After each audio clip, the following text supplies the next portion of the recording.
and welcome to Pet Squares 5A, our second bonus episode for patrons of the channel. I usually post the first 20 minutes or so of this on YouTube so that everybody can get a little taste of it. The entire episode will be available for our Patreon and PayPal patrons of the Karma Frog 1 YouTube channel. To become a patron for as little as $1 a month to see the patron-only content, just follow the link at the bottom of the screen or in the info box in the first comment. So we're going to be talking about Brian Wilson's outside productions for the second half of 1963. And I apologize for taking so long to get this done, as a lot of you already know because you watched the last official episode of Pet Squares number 5. When I was going over these recordings, I thought I found a clue to how Brian may have tracked some of the Little Deuce Coupe album. And there's been some fairly interesting discussion about that, but I think most of what I said has held up pretty well. So if you want to check out that episode, I won't get too much into it here, but organizing all those thoughts was the reason I didn't get to this episode until now. So anyway, as I've gone back into the Beach Boys history and gone through it from the beginning, as somebody that at one time was sort of on top of everything that was known about the band and then stepped away from it, and others have gone further with their scholarship, and they've been kind enough to share it with me. I've also had some interesting insight into the band that I didn't think I would get just by going through the story from the get-go. And one of the things I've really come to realize listening to the outside productions of Brian that I was not all that familiar with. I had heard most of this stuff at least once or twice before, but not that much, is 1963 is where Brian really learns how to be a producer. Throughout this year, there's a certain duality that's happening that would be echoed later in the band's history, while Brian would stay home from tours with Al Jardine as his substitute for most of the shows and pursue his ambitions as a producer in Los Angeles while the group was on the road. And this, coupled with the fact that he was now living away from his father and had a certain amount of autonomy, he was outside of the family interpersonal dynamic for the first time, making his own groups of friends, hanging out with his roommate Bob Norberg and the Rovell sisters. He was creating a social circle that for the first time didn't revolve around his family or his high school environment. And this really accorded Brian an opportunity to stretch out and pursue his love, which was the studio and arranging and learning how to combine instruments and sounds to make the audio landscapes that moved him. Now, obviously, he was very inspired by Phil Spector. Be My Baby, as we know, shook Brian to the core. And what you hear in all these 1963 recordings is Brian basically trying to be a mini Spector. He's getting a lot of Spector's musicians.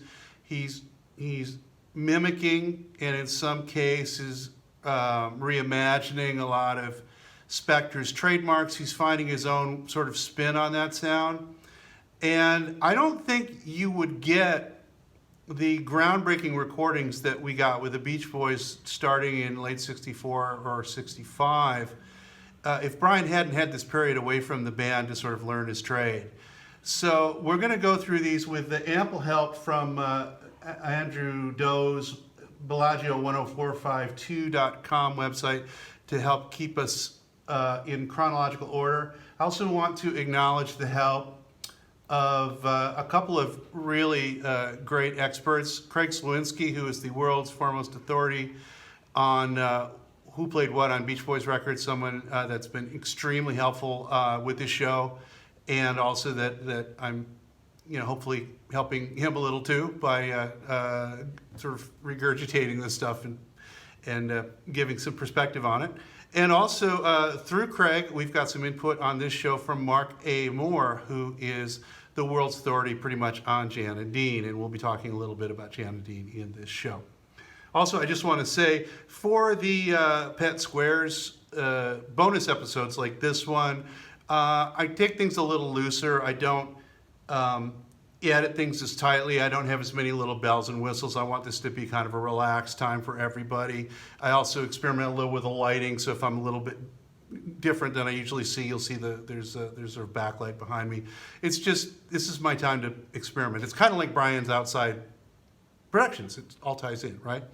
So anyway, so let's start out. Where did we leave off before? Great question, Adam. Should know.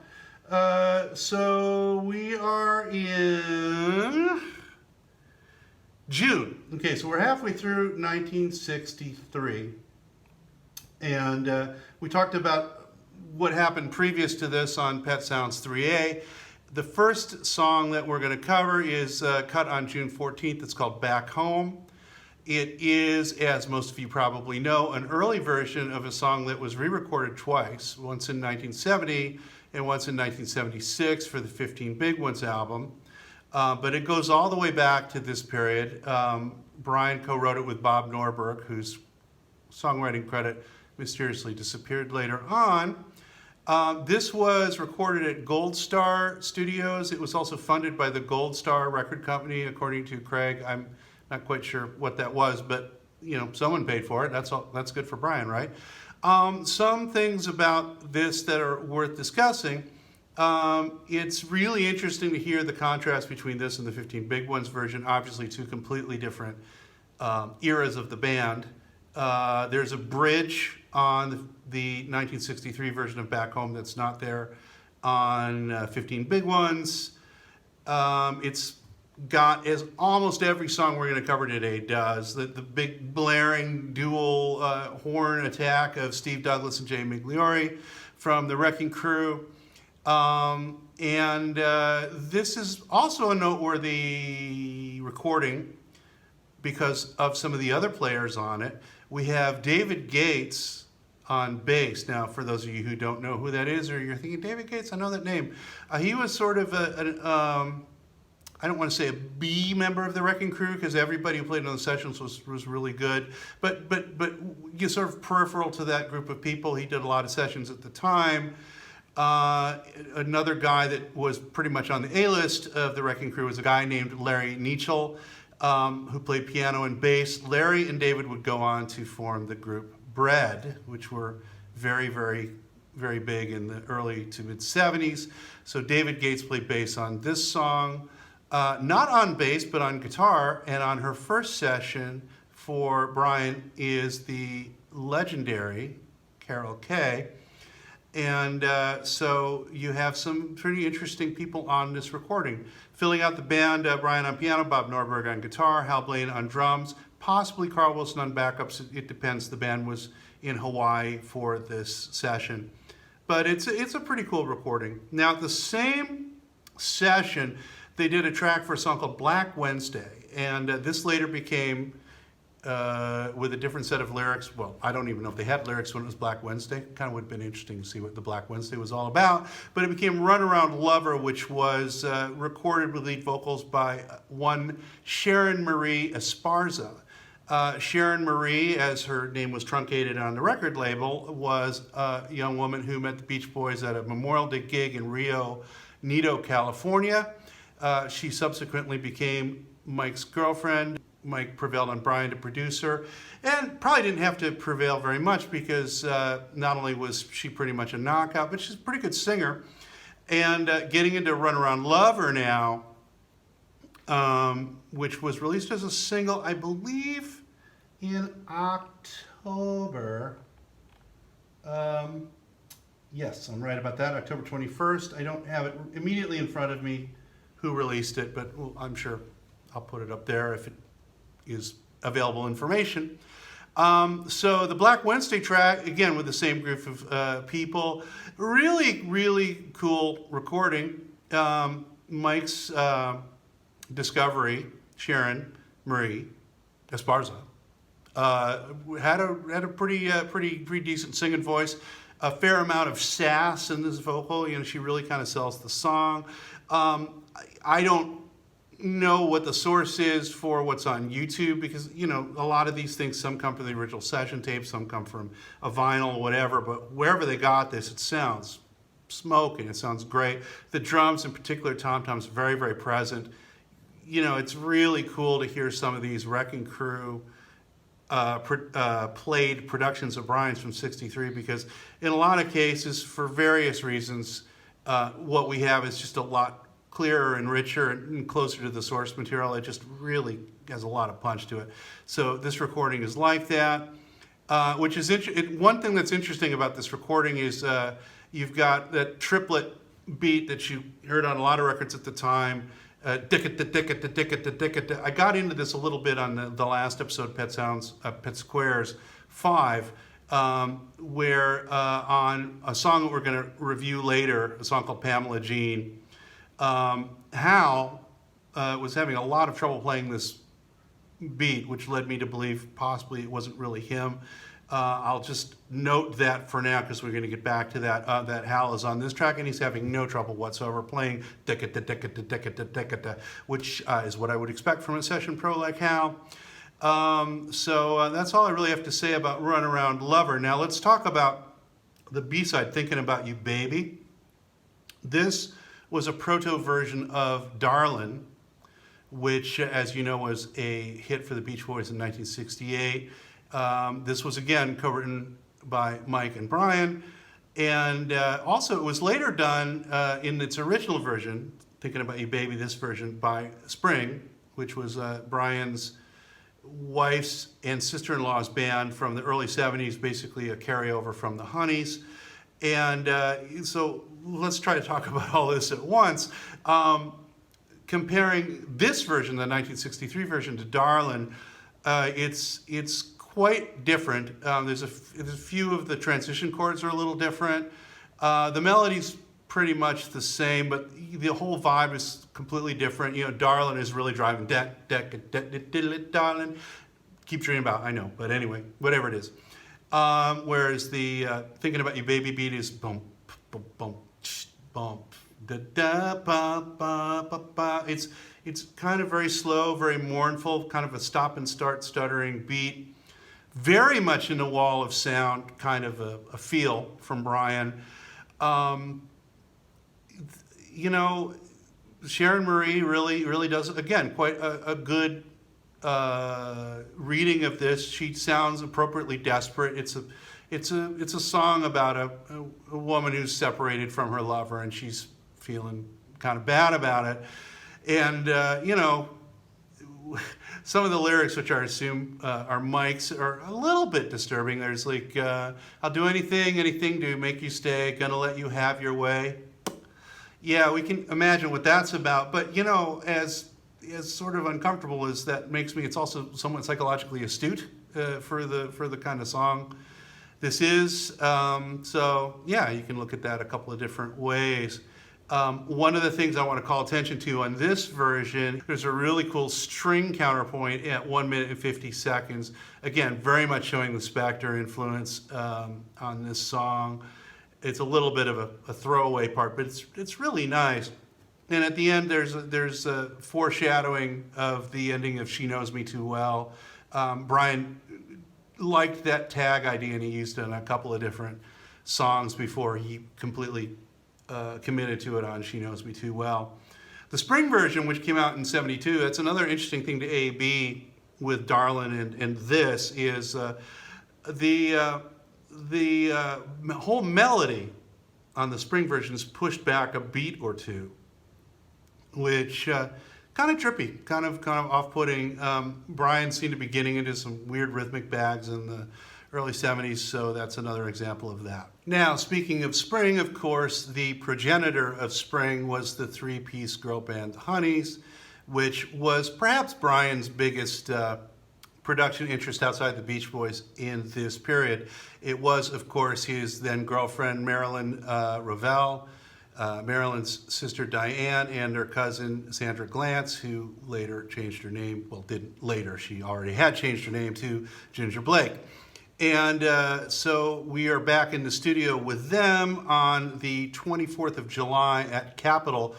Brian, interestingly, co-producing with Nick Venet, who was the credited producer on the first two Beach Boys albums, not buddies with Brian's father, Murray, so it's interesting that they're back in the studio together.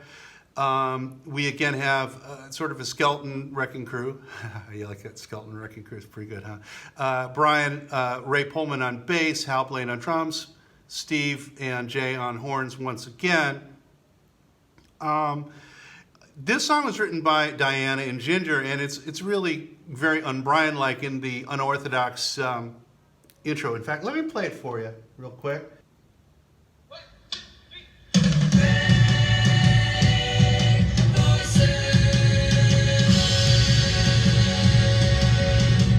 Yeah, so that's not a very Brian kind of progression. The sort of unorthodox, almost sort of the violent sort of chord transitions they're a lot more like the kind of thing Jan Berry was doing. It's a really cool progression. I'm not saying there's anything wrong with it, but it's just very un-Brian.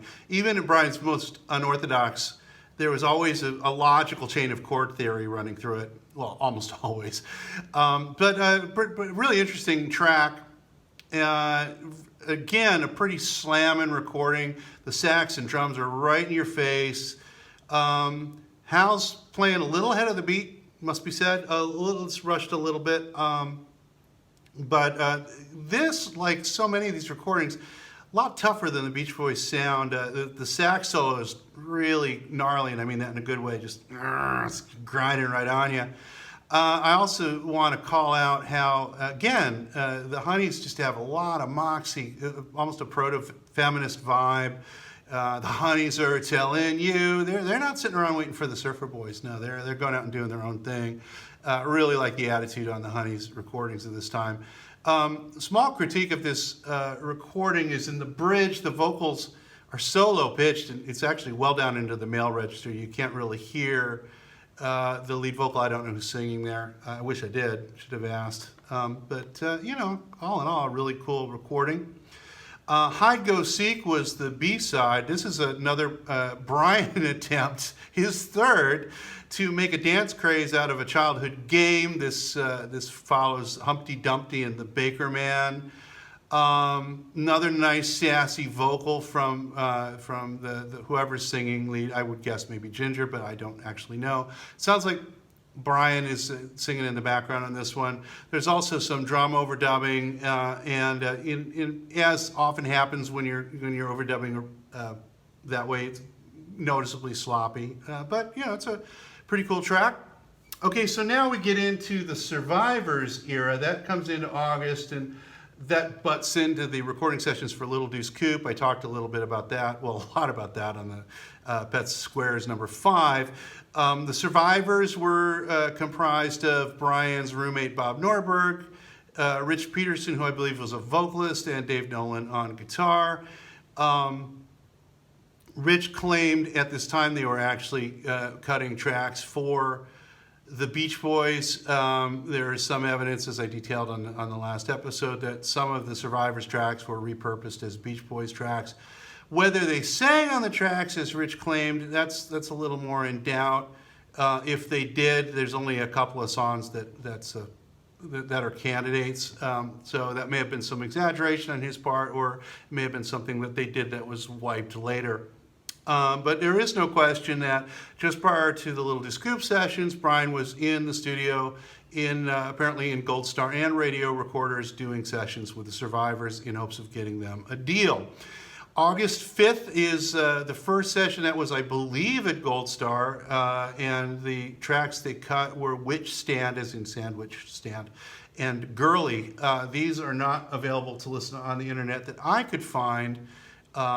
However, the session's also notable in that Mike Love's sister Maureen, a harpist, also participated and cut her own track called, quote, Hot Harp. and I could not find this either, even though all these titles are quite intriguing. Then we come to August 27th, the notorious, by now, radio recorder session at which I theorize at least some of the Little Deuce Coupe tracks were partially tracked. What is in no question is that they did track a song called Pamela Jean, which later was recut as Car Crazy Cutie for the Little Deuce Coupe album. This is a very rough